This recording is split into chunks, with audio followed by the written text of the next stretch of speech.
What's up, guys? Let me ask you a very real question. Have you ever stared at a page of notes for like 3 hours, felt totally confident, walked into a test the next day, and completely blanked? Like, you can literally picture the page in your textbook. You know the answer is highlighted in yellow on the top right corner. But for some reason, your brain just refuses to give you the actual words. It's the worst feeling in the world. We've all been told that if you just read something enough times, you'll remember it. But I'm here to tell you that everything school taught us about memorization is a complete lie. You can't just drag and drop a file into your head and expect it to stay there.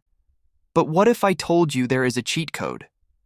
What if remembering anything, from a random phone number to a massive final exam, is actually incredibly easy once you understand how your brain is actually wired? Today, I'm going to show you 3 proven psychological hacks that will unlock your memory. Let's get into it. Chapter 1, The Caveman Hack, the Memory Palace.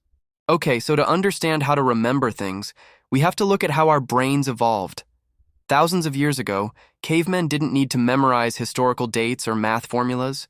They needed to remember exactly where the food was, where the water was, and where the tigers were so they didn't get eaten. Because of this, human beings developed incredible spatial memory. We are naturally wired to remember places and locations better than boring words on a page. So, how do we use this? We use a technique called the memory palace. It sounds like something out of a superhero movie, but it's actually super simple. Let's say you have a massive, super technical exam coming up. Maybe you have an operating systems test, or you need to memorize all the steps of the agile model for a software engineering project. If you just read the textbook, you're going to forget it by tomorrow. Instead, picture your own bedroom.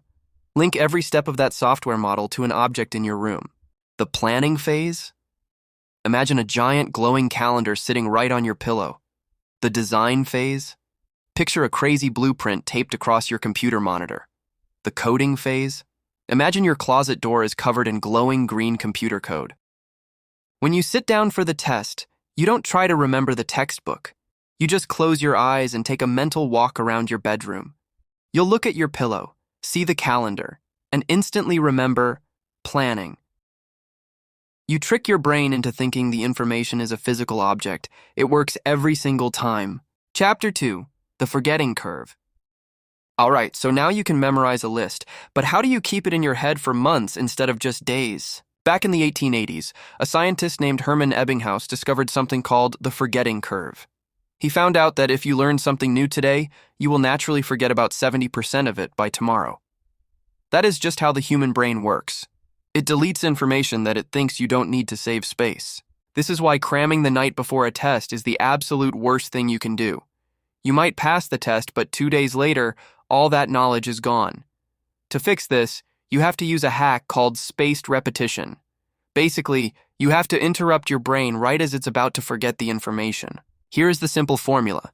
You learn a new concept, then you review it 1 hour later, then you review it 1 day later, then 3 days later, then a week later. Every time you force your brain to recall the information right before it fades away, you send a signal to your brain saying, "Hey, this is important for my survival. Do not delete this." Eventually, the information moves from your short-term memory into your permanent long-term memory. It literally gets locked in forever. Chapter 3, The 5-Year-Old Test. Okay, the last hack is my absolute favorite, and it's called the Feynman Technique. It's named after Richard Feynman, who was one of the smartest scientists in history. But his secret wasn't that he used big, complicated words. His secret was that he made everything ridiculously simple. Most of the time, we think we remember something just because we recognize the words. But recognizing is not the same as remembering. If you want to know if you actually memorize something, try to explain it out loud as if you were talking to a 5-year-old kid. Seriously. If you are studying how a computer server works or trying to understand a crazy marketing strategy, don't use big fancy terms. Break it down into plain, simple English.